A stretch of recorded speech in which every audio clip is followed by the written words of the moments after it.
예, 검찰의 대장동 사건 항소 포기를 둘러싼 여야의 충돌 갈수록 격화하고 있습니다.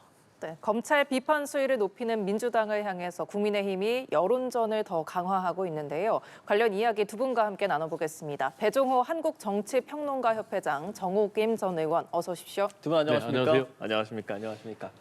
자, 잠깐 이야기를 했는데 여기 검찰의 대장동 항소 포기 이에 대한 정치권 여진이 상당합니다. 여야 입장 좀 듣고 와서 이야기 나눠보도록 하죠. 함께 보시죠.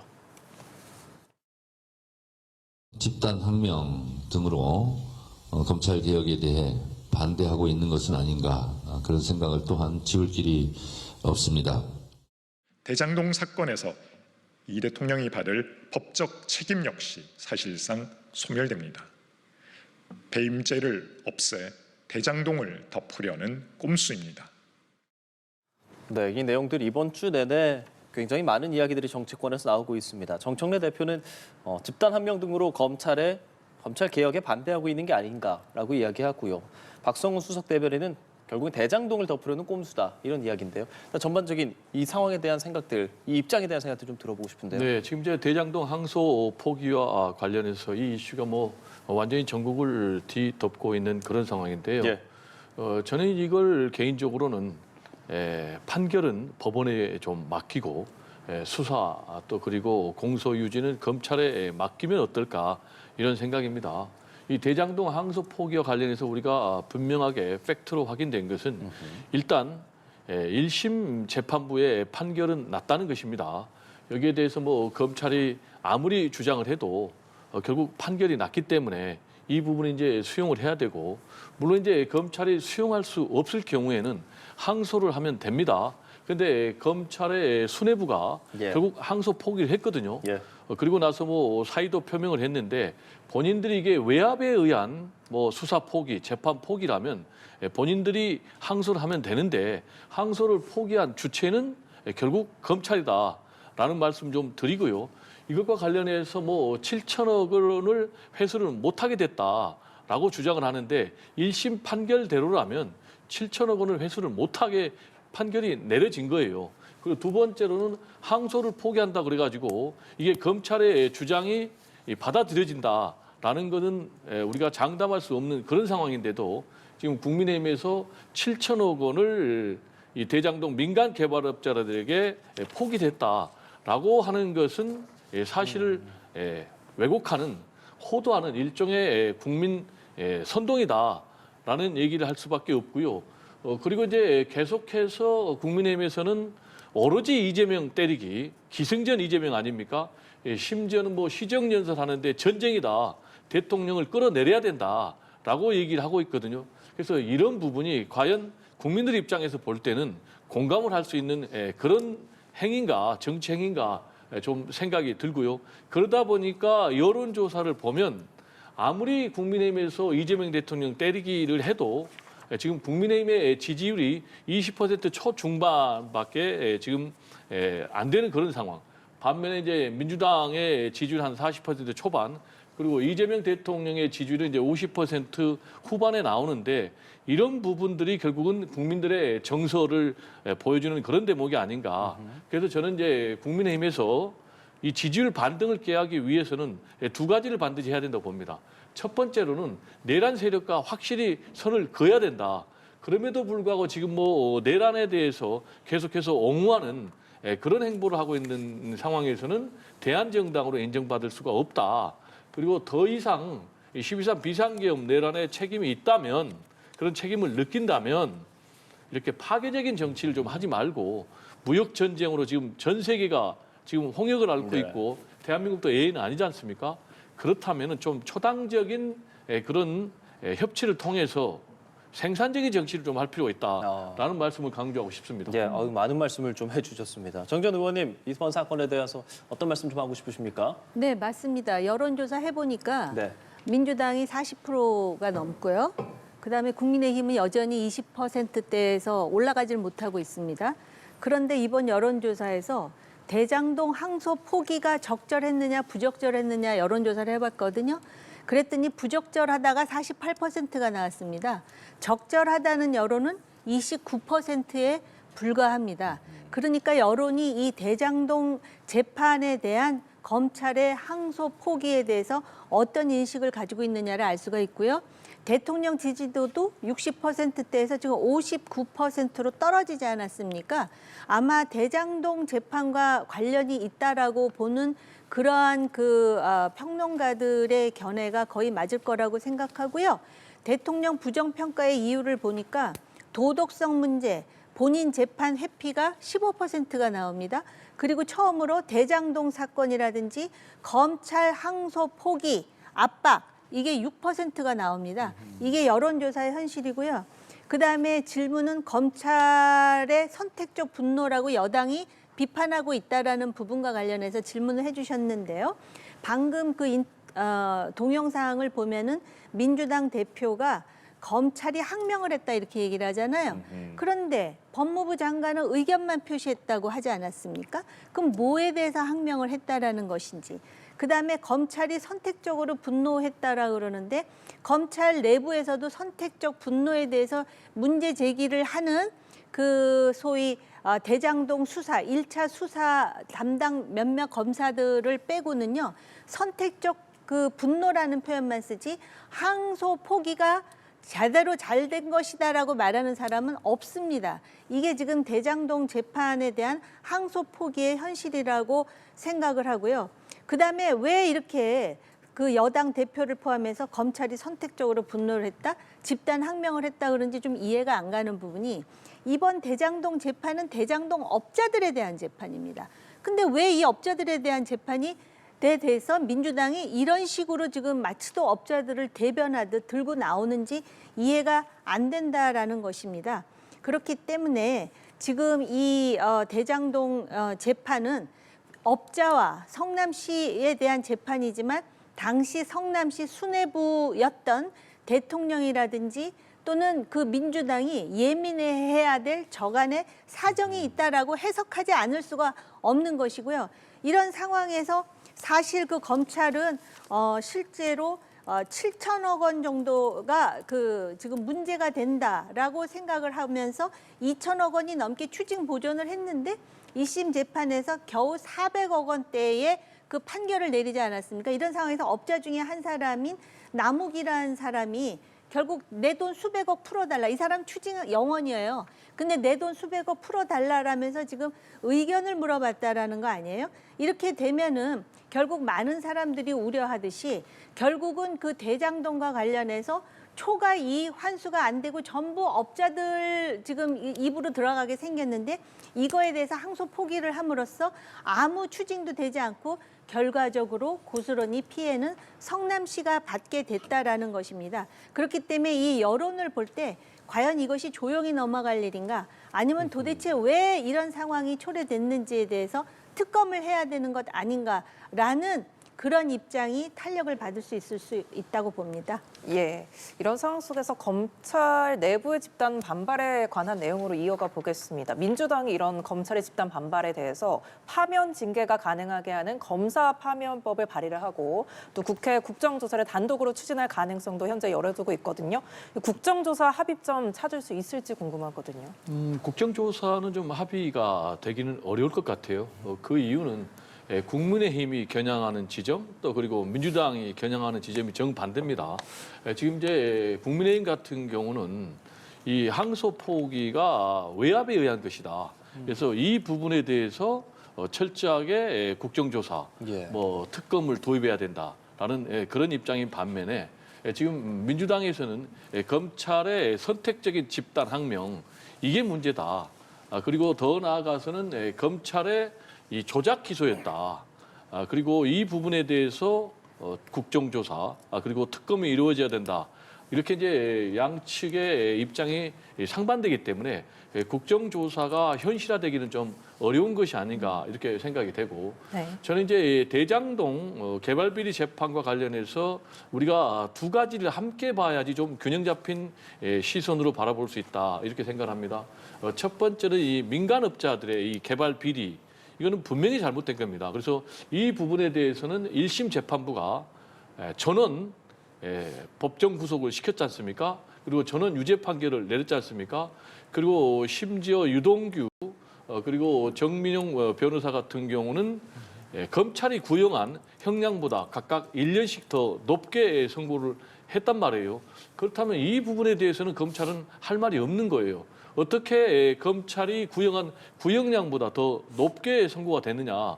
그럼에도 불구하고 이게 잘못된 1심 판결처럼 항소를 주장하는 것도 저는 좀 설득력이 결여된 부분이 있다라고 말씀을 좀 드리고, 두 번째로는 이 비리업자들의 비리와 별개로 이 대장동의 수사, 기소가 공정했느냐, 정의로운 것이었느냐라는 것과 관련해서 지금 굉장히 문제가 많습니다.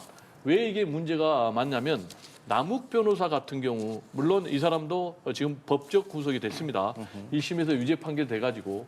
근데 정진상 재판 법정 진술에서 뭐라고 증언을 했냐면은, 나는 수사 과정에서 엄청난 검찰로부터 압박을 받았다. 얘들 보고 싶지 않느냐, 빨리 나가야 되지 않느냐.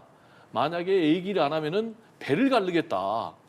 그래서 뭐 장기를 다 드러내겠다. 이런 입에 담을 수도 없는 그런 이제 협박을 통해서 자신이 정진상 또는 김용 부원장에게 3억 원의 뇌물이 흘러갔을 것이다라고 진술을 했는데, 이 부분은 검사가 말해준 부분을 그냥 그대로 했다. 라면서 법정에서 진술을 번복을 했단 말이에요. 그렇다면 이거는 완전히 검찰이 수사를 조작하고 기소를 조작한 것이라는 것이 법정에서 증언을 통해서 밝혀졌거든요. 그러면서 뭐라고 했느냐. 이거는 이재명을 잡기 위해서 자신을 협박하고 회유해서 진술을 그렇게 조작을 했다라고 얘기를 하고 있단 말이에요. 그렇다면 이거는 엄청난 국기문란의 사건이죠. 그럼 이 부분에 대해서 특검을 통해서 진실을 밝혀야 되고, 플러스 그럼에도 불구하고 지금 검사들이 집단항명을 하고 있지 않습니까? 검사들의 이 집단항명에 대해서는 우리 의원님께서도 선택적인 집단항명이다라고 얘기를 했는데, 그렇다면은 지난번에 김건희 여사에 대해서 다 무혐의 판결을 내렸지 않습니까? 심지어는 핸드폰을 압수하는 것이 아니라 검사가 핸드폰을 반납하면서, 그리고 내란숙의 윤석열을 어떻게 풀어줬습니까? 검찰이 즉시 항고를 포기하니까 풀어주게 된 거예요. 그러면은 이거는 지금 민주주의를 파기한 그런 엄청난 내란 수기와 관련해서 항고를 포기했는데, 이때 검찰이 집단 항명을 했습니까? 아무것도 안 했단 말이에요. 그래서 이런 부분에 대해서는 지금 민주당에서는 확실하게 국정조사를 하고, 더 나아가서 검사는 지금 본인들이 아무리 잘못을 해도 파면이 되지 않습니다. 검사징계법이 그렇게 돼 있는데, 이런 부분에 대해서도 검사징계법을 바꿔가지고 검사들도 파면할 수 있도록 해야 된다라는 그런 입장인데, 저는 개인적으로 이 부분에 대해서는 동의를 하고, 국민들이 이미 동의를 했기 때문에 사실상 지금 검찰청이 해체되는 그런 위기 상황까지 오게 됐다라는 말씀 좀 드립니다.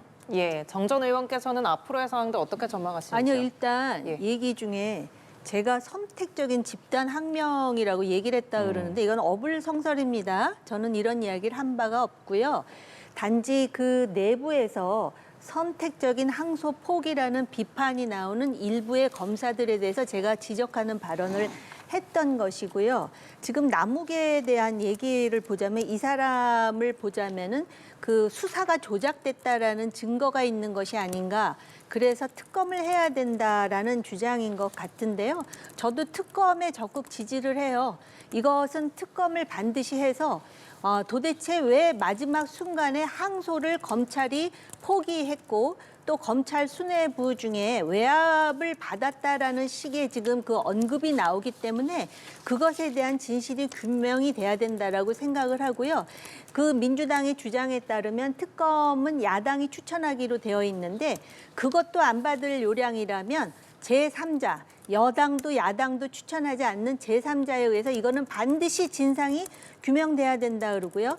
그다음에 규명돼야 한다고 생각을 하고요. 남욱과 관련해서 얘기를 하자면, 아까 얘기했잖아요. 자기 돈 수백억을 지금 풀어달라라는 의견을 지금 개진하고 있는 상황이라고 얘기를 했을 뿐만 아니라, 이 남욱이라는 사람이 공범들과의 대화 내용을 보면은요, 대장동 사업은 4천억짜리 도둑질이라고 자기가 말한 바가 있어요. 그렇기 때문에 과연 이 검찰들이 거의 10분 전까지도 항소를 하려고 그랬는데, 항소가 포기되는 과정에서 법무부 장관은 어떤 역할을 했으며 차관은 어떤 역할을 했는지 반드시 특검이 필요하다라고 보고요. 항명이라는 거는 결국은 의견만 법무부 장관이 개진했는데 검찰들이 무슨 항명을 했다라는 것인지 앞뒤가 안 맞는다는 얘기는 제가 했고요. 그렇기 때문에 집단 반발에 대해서 파면 징계를 한다. 그러다 보니까 검찰 내부에서 무슨 지금 민주당이 사법 분야라는 그런 저항까지 나오지 않습니까? 예. 그렇기 때문에 이런 식으로 지금 그 민주당의 입맛에 안 맞으면 징계를 한다 그러는데요. 검찰 정신 똑바로 차리십시오. 내년 10월에 검찰청이 없어지는데 검찰이 그동안 수십 년 동안 영역의 역사가 있지만 검찰이 대한민국의 어떤 그 범죄 수사와 관련해서 분명히 순기능도 했는데 이렇게 명예롭지 못하게 결국은 수그러들 것인지 아니면 이번에 항소에 대해서 포기한 것이 왜 잘못인지에 대해서 검찰은 입장을 분명히 하는 게 맞고요. 뭐든지 그 집권 여당의 뜻에 안 맞으면 징계한다라는 이런 민주당의 태도가 과연 여론에 의해서 어떤 반향을 일으킬 것인지 저는 좀 지켜보고 있습니다. 예, 알겠습니다. 자, 사실 송원석 국민의힘 원내대표가 이 대장동 일당의 녹취록 이런 것들을 들면서 사면 거래 가능성 좀 이야기했고 민주당에서 굉장히 강하게 반발하고 있더라고요. 오늘도 아침에 보니까 특위 차원에서 뭐 이런 부분들 책임 묻겠다라고 하면서 또 기자회견도 하던데 말이죠. 어떻게 보시는지요? 이 부분은 굉장히 좀 중요한 부분 같아요. 그래서 진위 여부를 정확하게 가려서 법적으로도 판단을 확실하게 내리지 않으면 계속해서 악의적인 정치 공세가 이어질 것 같아요. 지금 이제 문제가 되고 있는 것은 남욱이라는 사람이 김만배한테 들었다. 일종의 이것도 카드랍니다. 그런데 무슨 얘기냐면은 김만배가 수시로 나는 3년만 있다가 나간다.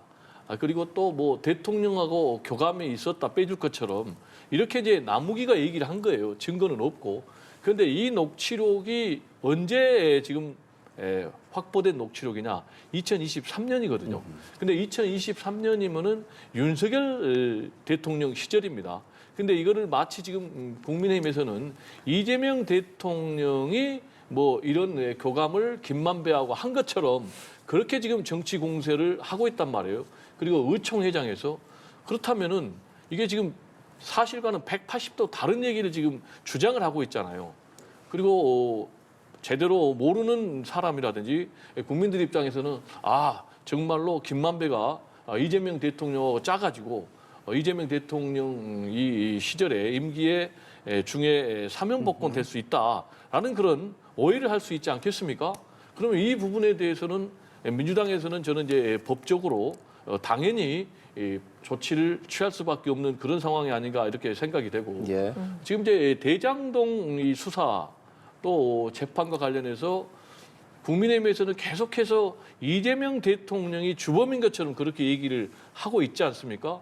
그렇지만은 지난번에 1심 판결에서도 이재명 대통령이 여기에 주범이다라는 근거는 없어요. 오히려 이재명 대통령은 알지 못했다라고 판결문에 분명히 나와 있고 검찰이 지금까지 뭐 5개 관련 재판에서 이재명 대통령을 수없이 기소하고 지금 재판을 하고 있지만 특히 대장동을 포함해서 이재명 네네. 대통령이 단돈 1원이라도 받았다는 증거를 지금 검찰이 제시한 부분이 없다. 그래서 역으로 검찰이 수사를 하고 기소를 해도 또 국민의힘에서 아무리 때려도 예. 이재명 대통령이 정말 돈 한 푼 안 받았구나. 자기 관리를 잘했구나. 라는 것만 지금 드러나고 있는 그런 상황이다라는 말씀을 좀 드립니다. 예, 정전 의원님 의견도 좀 듣고 싶은데 말이죠. 네, 그러니까는 오히려 항소를 해서 이거 재판을 해서 규명을 했어야 되는 걸 왜 항소 포기에 대한 외압의 그런 의혹까지 받으면서 신중하게 하라고 3번씩이나 검찰총장에게 얘기하면서 결국 검찰총장이 사퇴하지 않았습니까? 사퇴하는 과정에서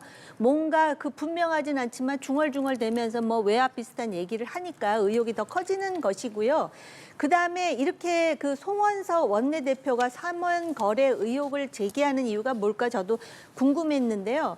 아까도 말씀드렸듯이 예. 민주당이 이재명 대통령 재판도 아닌 업자들 재판에 이렇게 발끈하면서 검사들 파면시킨다는 얘기까지 나오니까 이런 거래 의혹이 있는 게 아니야라면서 제기를 하는 것 아닌가 이런 생각이 들고요. 그렇기 때문에 이건 특검으로 가서 외압이 있었는지의 여부, 그다음에 이것이 왜 이재명 대통령과 연계되느냐면 네. 정진상 이재명 공범으로 해갖고 지금 다른 재판이 진행되고 있습니다. 물론 이재명 대통령은 대통령으로 당선됐기 때문에 본인 재판은 중지됐지만 정진상 재판은 계속되고 있는 상황 아니겠습니까? 그러면서 또 뭐 검찰에 의해서 428억 수수 정진상과 관련해서 이런 얘기들이 나오기 때문에 이것이 반드시 연결이 되지 않는다라고 단정 지을 수 있는 사람은 아무도 없는 것이고요. 그다음에 이번 1심 재판에도 이재명 대통령에 대한 그 언급이 400회 정도, 400회가 넘었다라고 주장하는 사람도 있고 400회 가까이 된다라고 주장하는 사람들 어쨌든 언급이 되고요. 유동규와 관련해 갖고 중간 관리자 그러면서 성남 수뇌부 얘기를 하니 그럼 유동규의 성남 수뇌부는 과연 누구겠습니까? 이런 차원에서 충분히 추론이 되는 것이고 그 재판부는 이재명 재판이 아니기 때문에 여기에 대해서는 논외로 하고 지금 업자들과 유동규에 관한 재판을 했었던 것입니다. 그런데 이거를 항소 포기를 하니까는 소위 분리익 변경 뭐 금지의 법칙이라 그래가지고 400몇억 원 그 추징된 것 이상으로 추징도 안 되고 지금 이 재판의 가장 중요한 건 업자들이 그 소위 착복했을 수도 있는 수천억 원을 어떻게 추징하느냐의 문제인데 이 문제 자체가 결국은 좌절됨으로써 1심 재판에 대한 항소를 포기함으로써 누가 가장 이득을 얻느냐 생각을 해보니까 결국 업자들이다 보니까 지금 야당 원내대표 입에서 그런 말까지 나오는 거 아니겠습니까? 알겠습니다. 예. 자, 오늘 두 분 참 많은 이야기 해주셨는데요. 시간 관계상 여기서 좀 마무리 짓도록 하겠습니다. 배종호 한국정치평론가협회장 정호김 전 의원과 함께했습니다. 고맙습니다. 고맙습니다. 감사합니다.